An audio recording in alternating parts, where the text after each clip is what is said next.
is of most important, and that the European Union can contribute significantly to, for radio equipment, for battle management systems to be interoperable, for protocols, how to exchange information, but also on munition. And I think that we should really step forward and build that European pillar in NATO. That is a task of the European Union, and we should be doing that as quick as we can. Because one thing, and I'll conclude with that, and I'll give way to others, but I think that what we learned here as a Parliament's committee is that EU and NATO actually complement each other in these crises. We are complementary to NATO, especially under Article 5, as we've also focused on cyber and hybrid threats.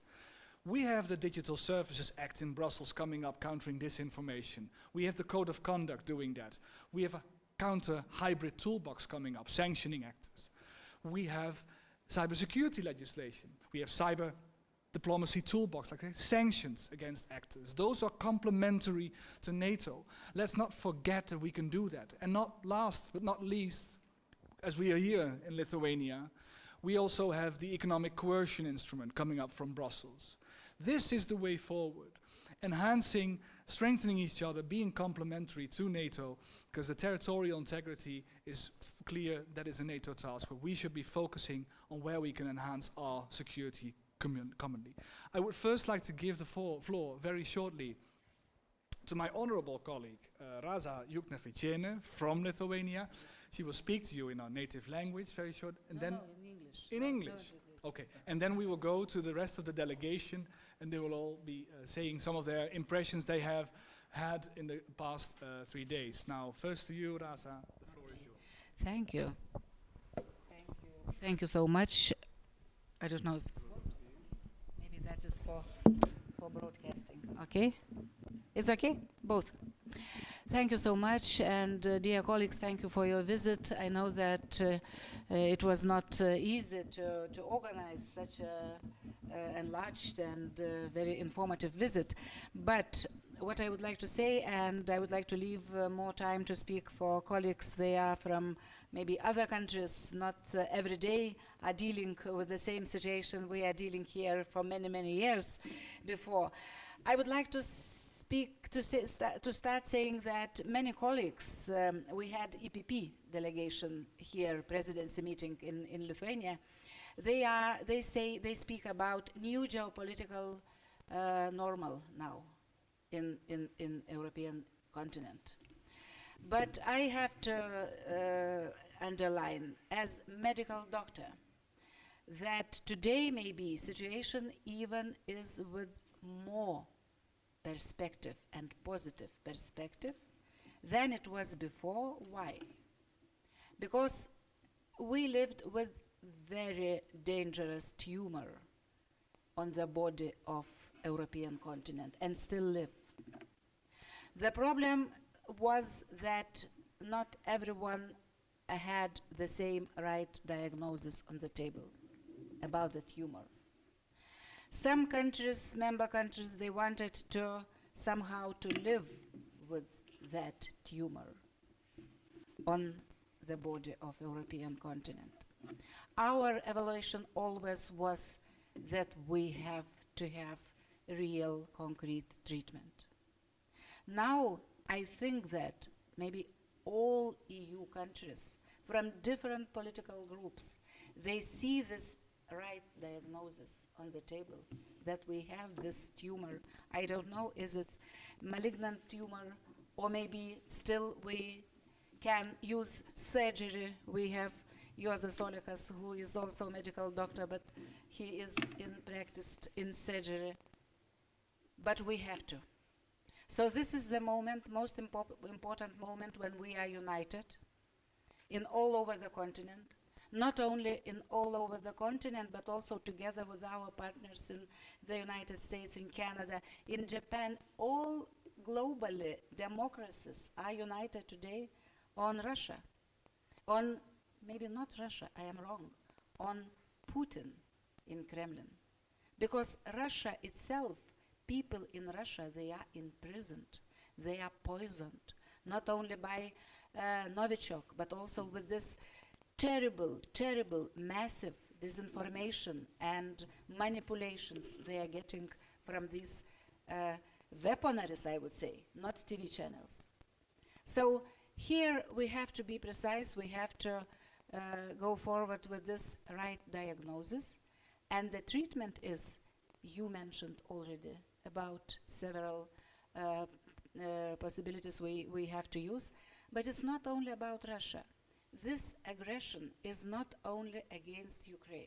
Ukraine is as instrument. Of course, Putin needs Ukraine, Moldova, Georgia, even us back to this empire.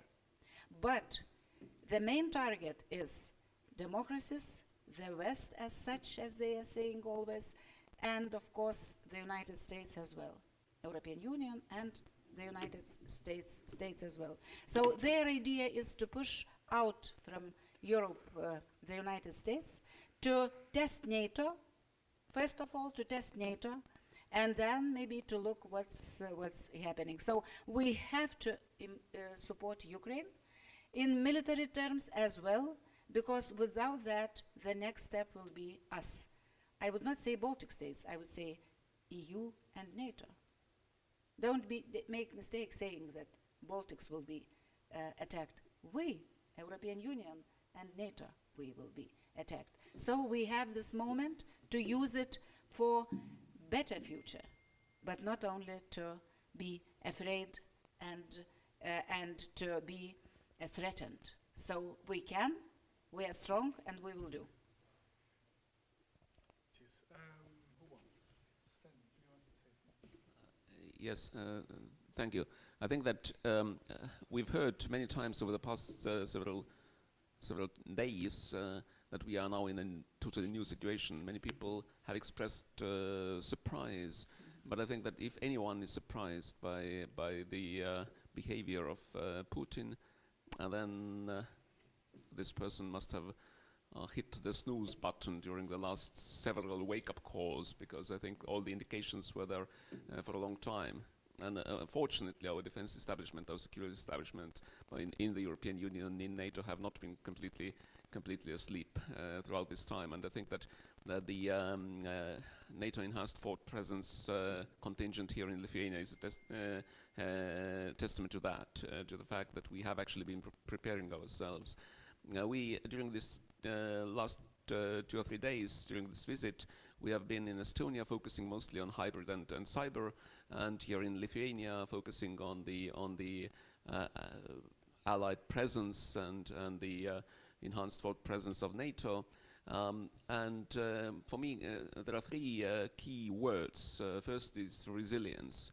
Obviously, we are experiencing a lot of pressure from Russia, from other non-benevolent actors, and this pressure comes on many different fronts: economic pressure, military pressure, political pressure, informational, societal, and I think that we need to really work very hard on the resilience part of our societies, of our infrastructures, basically make sure that our societies are able to keep on going under pressure, that they can maintain normal operations under considerable duress. But also there's another side to the concept of resistance, that once our systems are being knocked out, we can get them back going.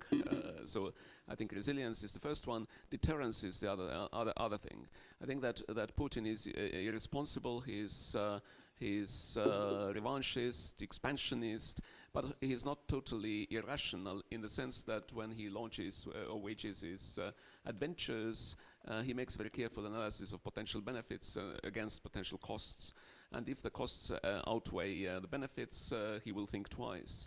That means that he is deterrable, and I think it's our task to convince, to persuade him that whenever he does something that goes against international law, the costs will outweigh the benefits, and that's also the essence of sanctions. The sanctions must be painful enough for him to reconsider. And then the third key word is the defense. And obviously here in the Baltic countries, we are all aware that our main problem is the sort of insularity, that we are not easily reinforceable in times of conflict. And I think this is something that we need to take into account and need to plan and address, and especially, I mean, with regard to Russian troop or Russian ability to relocate massive numbers of troops in a very short time. I think it is critical that we have this thought through before anything dramatic happens.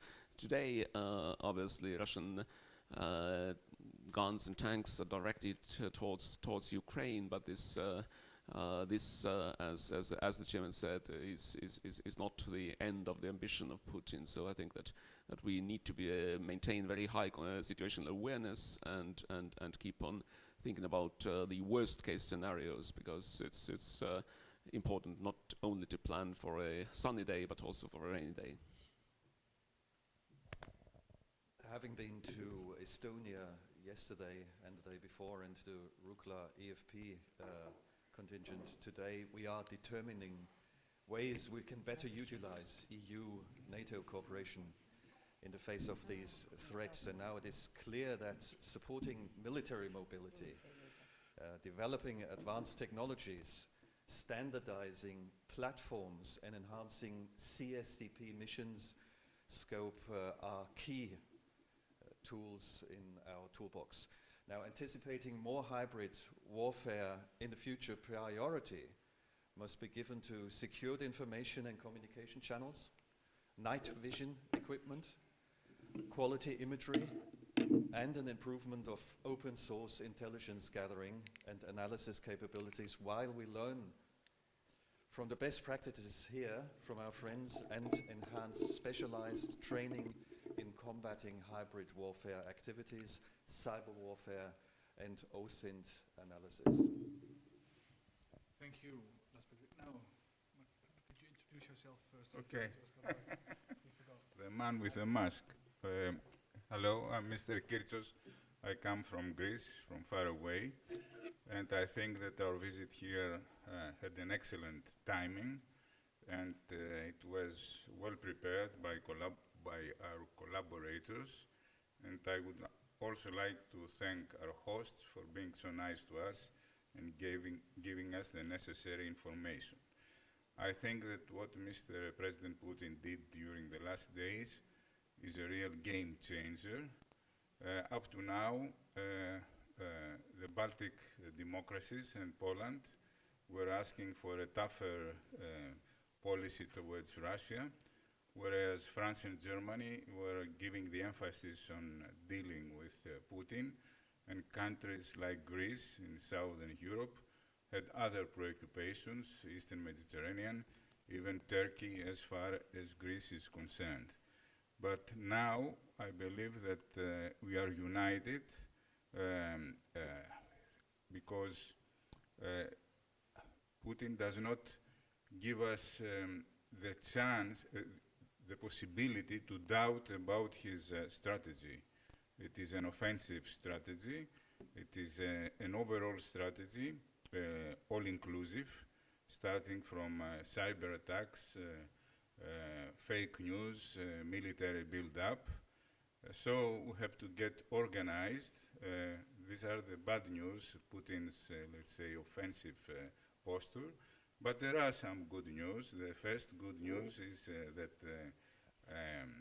Lithuania joined NATO and the European Union, so Lithuania can feel safe because we are all on the side. We all support Lithuania as Europeans, as well as NATO members. The Article 5 that has a lot of importance, and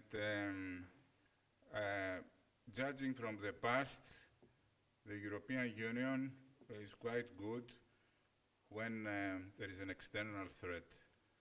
After the end of the Cold War, we reached the erroneous conclusion that there was no more an external threat. Now we know that there is an external threat, nobody doubts about it, so we'll do our best to face the challenge in a united and effective way. Thank you very much.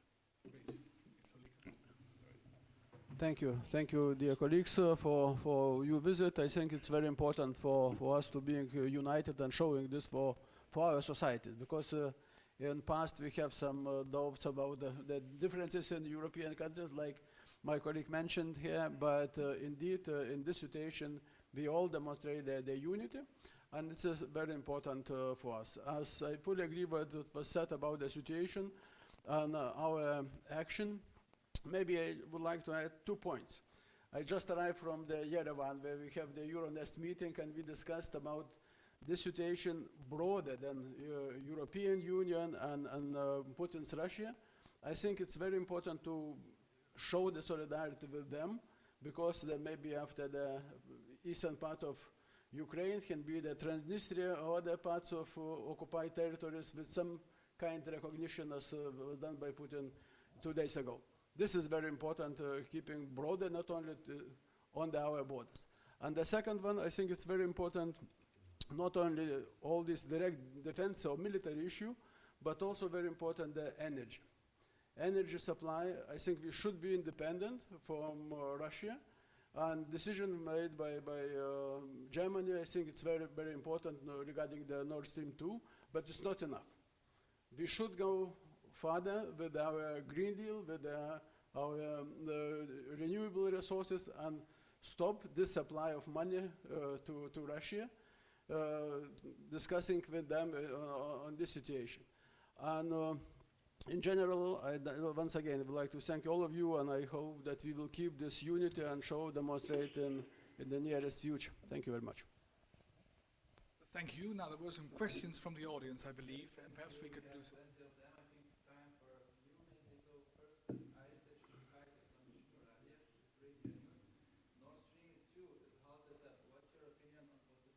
Shut down Nord Stream 1 to cut off money flow from European Union to Russia through this pipeline completely. Thank you.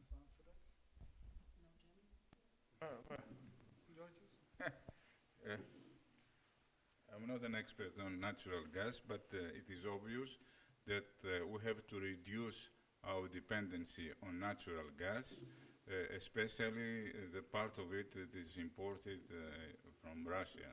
Because the way that the system functions right now is like subsidizing Russian aggression.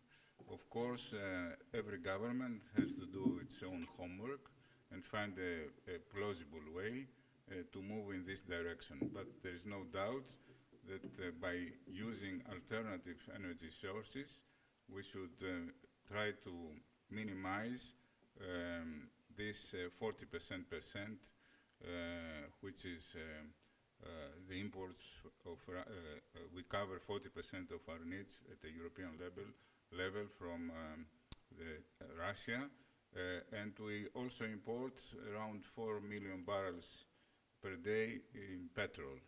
These things should be redirected, our energy strategy, and we shouldn't have the so-called tunnel view, because we keep talking about green transition, but there are other strategic issues that we should take into consideration.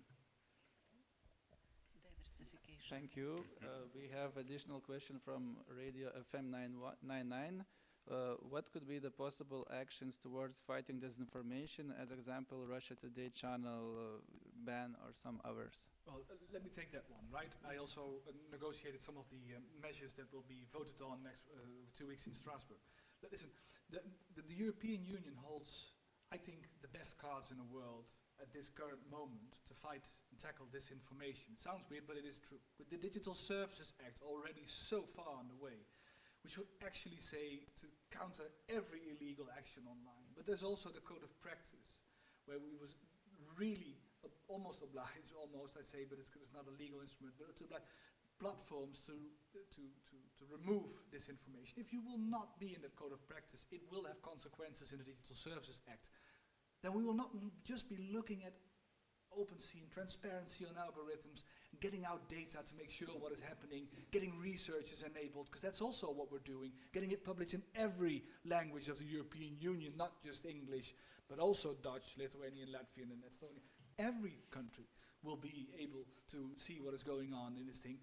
in this country. But now we're not looking at just the favorable conditions, we'll also be looking at the actors behind it. Who is exploiting these favorable conditions? And that, now we have the counter-hybrid toolbox coming up, and we as a parliament, I think we are very happy with that, to see how we can impose costs on our adversaries, because the cost calculus right now in Beijing and Moscow is low cost, low risk, high reward. And we have to reverse that, to make sure that every time they send something out in the open, we disclose it. Sunlight is still the best disinfectant for this, and then counter it with actions, and not just by condemning it or a tweet by the 27, but actual condemnation with sanctions.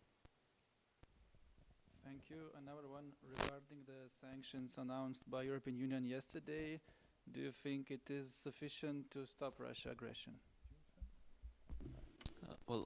Just to add a few words on the previous question, because I understand the question was more about not the algorithms, not social media so much, but about more conventional information channels that Russia is using to spread its propaganda and falsehood, like the sort of mainstream television channels that are sort of many of them are directly controlled by the Kremlin. Others are indirectly controlled or just follow the line of their own accord. And I think that here, obviously, we should not facilitate the spreading of this misinformation and propaganda about among our own societies, and this is especially a challenge to those countries with a sizable Russian-speaking minority who live in this largely in this information bubble. We're free societies, and we provide free access to different channels of information, different channels that propagate different ideologies or worldviews. But we should not allow free rein to those who spread lies and hostile propaganda, and whose aim is to divide our societies and weaken social cohesion. So I think we should make a clear distinction here. It's not about just the freedom of information. It's about hostile information operations against our societies, our system. So it's part of this hybrid strategy, and we should be rather strong and resolute in tackling that. As to the sanctions, well, it has been announced that this is the first batch of sanctions. I think that I again agree with the previous speakers who said that sanctions should be strong, should be comprehensive, should be targeting those areas that affect the Russian ability to conduct these operations the most. So I think that if the sanctions only go after a few individuals, giving them travel bans or asset freezes, especially if these are not top-level political decision makers, but rather sort of medium-level officials, then it's bad. If we go on after the entities and introduce sanctions that set back Russian military modernization efforts for several years, or oil and gas exploration efforts for several years, then I think these are much more effective.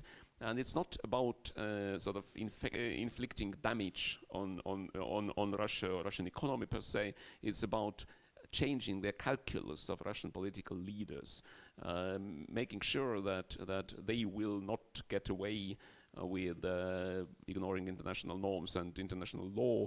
They are not getting away with grabbing land that is not rightfully theirs. That these things will have serious impact on their ability to actually go on governing like they've used to. It is a very important question on disinformation and hybrid warfare as such, because Kremlin, they elaborated, and we started to feel this not yesterday.